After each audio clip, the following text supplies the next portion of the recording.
Good morning friends, welcome back to my channel. आणि कशा आहात सगळे? अपेक्षा करते की सगळे मजेत असाल. आणि आज आहे जयपूरमधला तिसरा दिवस. तर तयारी करून आम्ही निघालो आहे गोविंद देवजी मंदिराकडे. कसं आहे, जयपूरमध्ये जसे राजवाडे फेमस आहेत ना, तसे खूप असे मंदिर पण फेमस आहेत की ज्याला तुम्ही मिस नाही करू शकत. आणि त्यापैकीच हे एक मंदिर आहे. कारण की हे जे मंदिर आहे हे सिटी पॅलेसला तुम्हाला जातानाच त्या ज्या गेटला, मेन गेट जो मी तुम्हाला दाखवला त्या गेटपासूनच ह्याची एंट्री आहे. कारण की हे मंदिर जे आहे ते राजा जयसिंग यांनीच बांधलं होतं. आणि त्यांनी ही मूर्ती, या मंदिरातली जी मूर्ती आहे, कृष्ण आणि राधेची जी मूर्ती आहे ती त्यांनी वृंदावनमधून तेव्हा आणली होती. त्यामुळे तुम्ही इकडे आलात तर हे मंदिर मिस करू नका. आणि इकडचं वातावरण ना खरंच खूप प्रसन्न वातावरण आहे. आणि मंदिराचं बांधकाम लाल दगडांनी आणि त्याच्यावरती खूप अशी नक्षीकाम केलेलं आहे. आणि तुम्ही बघू शकता राधाकृष्णाची मूर्ती मी तुमच्यासाठी किती छान अशी कॅप्चर केली आहे की ह्याचं दर्शन तुम्हाला पण घडलं पाहिजे. हे मंदिर सिटी पॅलेसच्या आवारात असल्यामुळे ज्या दिवशी तुम्ही सिटी पॅलेसला भेट द्यायचा विचार करताय त्याच दिवशी तुम्ही इथे सकाळी येऊ शकता. आणि येण्याच्या आधी एकदा मंदिराचं टायमिंग चेक करा. कारण हे मंदिर खूप वेळा लवकर बंद होतं. आज हे मंदिर 11 वाजता बंद होणार आहे. आणि खूप छान असं आम्हाला दर्शन झालं आहे. या मंदिराला भेट दिल्यामुळे आमच्या दिवसाची सुरुवात तर एकदम पॉझिटिव्ह आणि प्रसन्न अशा वातावरणात झाली आहे. आणि बघू शकता तुम्ही मंदिरात किती गर्दी आहे. आणि या टायमाला ना मंदिर बंद होण्याची वेळ आली होती तरीही एवढे भाविक तिथे उभे होते दर्शनासाठी. आणि या मंदिराचं वैशिष्ट्य असं आहे की इथे नामजप आणि प्रदक्षिणासाठी त्यांनी एक वेगळी जागा केली आहे ज्याच्यामध्ये सगळे भाविक नामजप आणि प्रदक्षिणा करतात. तर हा अनुभव आमच्यासाठी खूपच वेगळा होता. हरे कृष्णा. पूर्ण मंदिराचं प्रदक्षिणा करून आम्ही निघालो आहे आता जायला सिटी पॅलेसकडे. त्याच्या आधी आम्ही कवर करणार आहे जंतर मंतर आणि मग आम्ही जाणार आहे सिटी पॅलेस. हे मंदिर पॅलेसकडे जाण्याचा स्टार्टिंग पॉईंट आहे. पण इथे आल्याच्या नंतर तुम्ही जंतर मंतर, नंतर मग सिटी पॅलेस आणि मग हवा महल वगैरे हे सगळे तिन्ही गोष्टी तुम्ही इथे आल्याच्या नंतर कवर करू शकता. मंदिराच्या नक्षीकामावरून ना माझी नजरच हटत नव्हती. हे बघा किती सुंदर आहे ना. इथून आम्ही आता पोचतोय जंतर मंतरकडे. तर फ्रेंड्स, जंतर मंतर हे पण युनेस्को वर्ल्ड हेरिटेज साईटच्या अंडर येतं. याचा अर्थ असा की ही जे असे लोकेशन्स आहेत किंवा जे असे आपले जे प्लेसेस आहेत जे वर्ल्ड हेरिटेजच्या अंडर येतात त्यांना जतन करण्याचं पूर्णपणे रिस्पॉन्सिबिलिटी आपल्या गव्हर्नमेंटची असते. आणि जंतर मंतर पण खास ह्यासाठीच आहे की इथे आल्याच्या नंतर तुम्हाला खगोलशास्त्राबद्दल एवढी माहिती मिळेल की त्या काळी पण लोक इतके प्रगत होते. आणि ॲस्ट्रॉनॉमीबद्दलचा त्यांचा जो अभ्यास होता तो आपल्याला विचार करायला भाग पाडेल. इथे खूप अशी दगडा आणि चुन्यापासून बनवलेली मोठी मोठी यंत्र आहेत. ज्या यंत्राचा उपयोग ना त्यावेळी वेळ मोजण्यासाठी, सूर्य, चंद्र आणि ग्रहाची स्थिती जाणून घेण्यासाठी केला जायचा. आणि ग्रहणांची माहिती मिळवण्यासाठीही केला जायचा.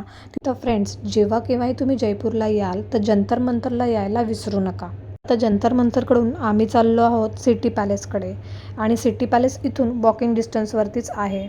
तर बघा, हा सिटी पॅलेसचा एंट्रन्स. तुम्हाला सगळीकडे जाल ना, तुम्ही जिथेही जाल जयपूरमध्ये तिथे तुम्हाला अशाच डिझाईनच्या बिल्डिंग्स किंवा गेट्स दिसतील. कारण की इथे खूप सारे जे स्ट्रक्चर आहेत ते यांनी सेम डिझाईन आणि कलरमध्ये बांधलेले आहेत. आणि हा जो सिटी पॅलेस आहे तो आहे जयपूरच्या राजघराण्याचा ऐतिहासिक वारसा. कारण इथे अजूनही त्यांचं राजघराण्याचे जे वंशज आहेत ते अजूनही इथे राहतात. आणि हा फेमस आहे इकडचे वास्तुकला, म्युझियम आणि राजेशाही कपडे आणि त्यांचे जे काही म्युझियममध्ये ठेवलेल्या ज्या वस्तू आहेत त्या बघण्यासाठी.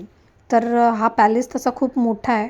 आणि हा पॅलेस बघण्यासाठी काही एंट्री फीज पण आहे, ती पेड करून आपल्याला आतमध्ये एंट्री घ्यावी लागते. हा पॅलेस बांधला आहे महाराजा सवाई जयसिंग दुसरे यांनी. आणि हा बांधला आहे 1727मध्ये. तुम्ही ते बघू शकता की याचं बांधकाम खरंच किती जुनं आहे ते. आता आम्ही इथून करतोय मेन पॅलेसकडे एंट्री.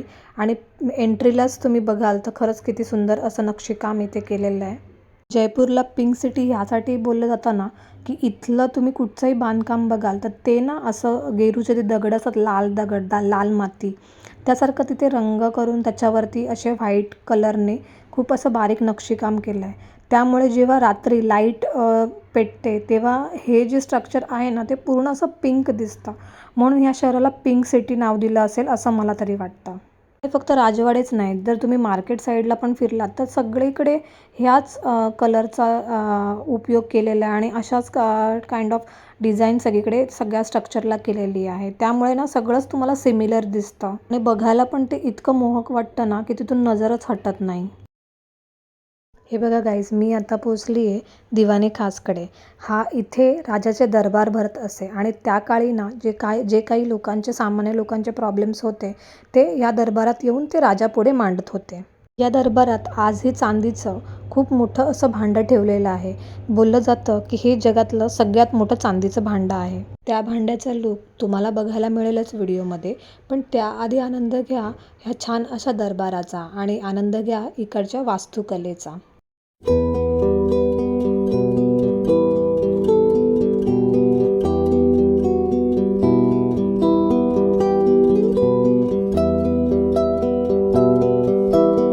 हा जो पॅलेस आहे तो फोटोग्राफी आणि व्हिडिओग्राफीसाठी एक उत्तम ठिकाण आहे. त्यामुळे म्हटलं आपण कशाला मागे राहायचं, म्हणून मी काढले तिथे खूप सारे व्हिडिओज आणि खूप सारे फोटोज.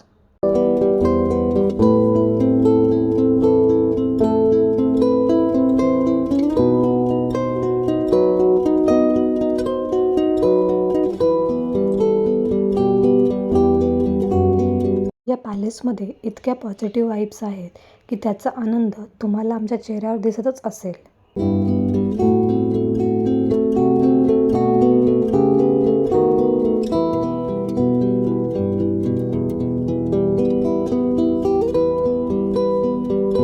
या पॅलेसचं बांधकाम आणि नक्षीकाम इतकं सुंदर आहे की आपण जितकं बघू तेवढं कमीच वाटतं. आणि आपण हे जे बघतोय याला म्हणतात प्रीतम चौक. हा आतल्या साईडचा भाग आहे जिथे असे 4 दरवाजे आहेत. त्याच्यावर खूप अशी सुंदर अशी नक्षी आणि डिझाईन केलेली आहे. हे जे दरवाजे आहेत ते आपल्या 4 ऋतूंना रिप्रेझेंट करतात. यातला पहिला दरवाजा आहे पीकॉक गेट, जो दर्शवतो शरद ऋतूला, आणि दुसरा आहे लोटस गेट, तो दर्शवतो उन्हाळा ऋतूला आणि समर्पित आहे भगवान शिव आणि पार्वती यांना. तिसरा आहे लहरिया गेट आणि तो दर्शवतो पावसाळा ऋतूला, आणि चौथा गेट आहे रोज गेट आणि तो दर्शवतोय हिवाळा ऋतूला.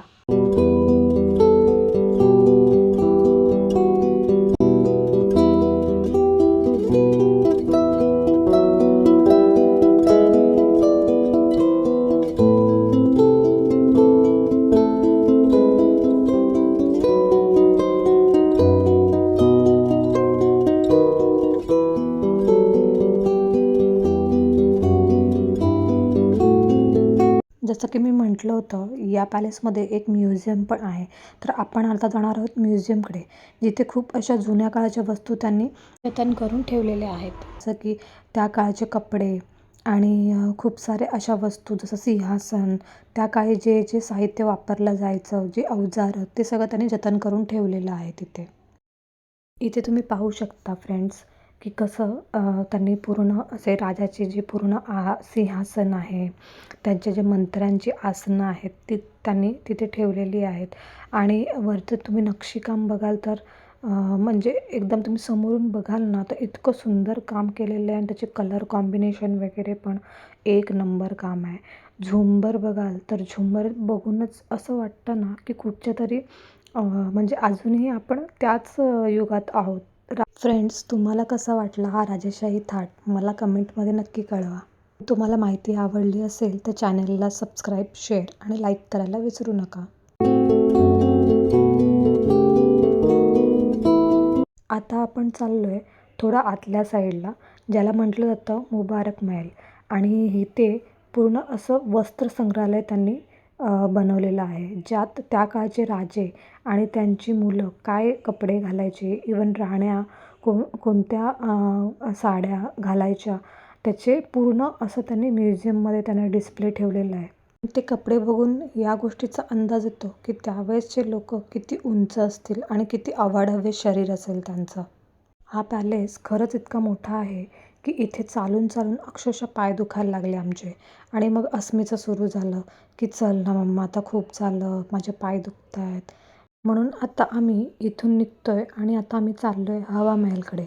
आणि तुम्ही जयपूरला आलात आणि हवा महल नाही बघितलं असं तर होणार नाही.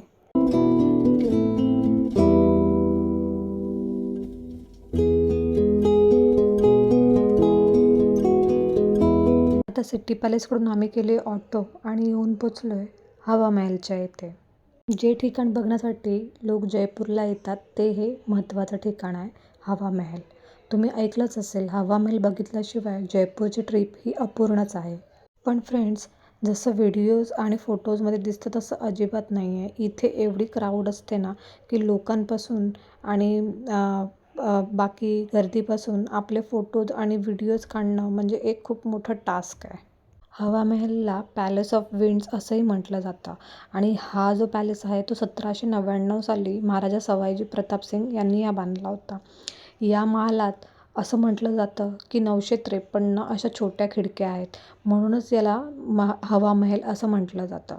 पूर्वीच्या काळी राण्यांना किंवा स्त्रियांना बाहेर जाण्यास जास्त अनुमती नव्हती. मग त्यावेळेस त्यांनी आतूनच म्हणजे ह्या बाहेरच्या गोष्टींचा आनंद घेता यावा म्हणून ह्या खिडक्या तयार केल्या गेल्या होत्या आणि त्यातून हवा नेहमीच खेळती राहत होती. त्याच्यामुळे राजस्थानच्या गरमीच्या वेळेससुद्धा त्यांना थंडावा अनुभवायला मिळायचा. फ्रेंड्स, तुम्हाला जर हवा महल बघायची इच्छा असेल तर तुम्ही इव्हनिंगच्या वेळेस इथे या. कारण इव्हनिंगच्या वेळेस जेव्हा लाईटमध्ये हा महल चमकतो ना, तर त्याचं सौंदर्य काही वेगळंच आहे. आजचा व्लॉग मी संपवते हवा महलच्या सुंदर अशाच व्ह्यूने. आणि आजचा ब्लॉग तुम्हाला आवडला असेल तर चॅनलला सबस्क्राईब करायला विसरू नका आणि कमेंट्समध्ये मला नक्कीच सांगा की तुम्हाला हा ब्लॉग कसा वाटला. आणि भेटूया आपण नेक्स्ट ब्लॉगमध्ये. तोपर्यंत tata, bye bye, take care.